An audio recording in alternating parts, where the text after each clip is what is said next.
First comment that came up on the lower thread guide video was from my good friend Marie from Promethean Sewing Machines. She asked about the upper thread guide.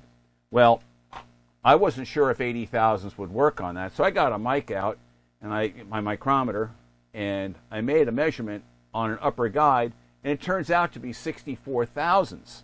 Well, fortuitously, I had also bought from McMaster Carr some 316 stainless steel wire in 64,000s thickness.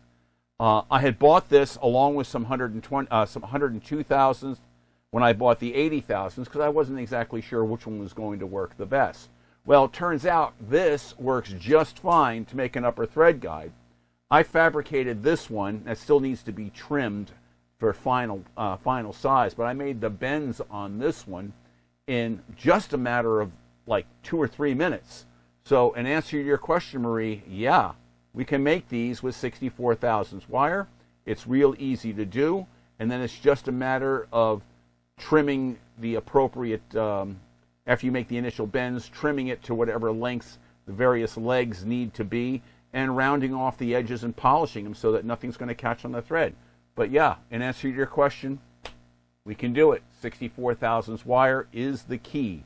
Now this stuff from McMaster, this 64,000s, is slightly harder, and I was wondering if I was going to have to anneal this wire because it's not as soft as the 80,000th is, but it bent no problems, and I should say it formed with no problems.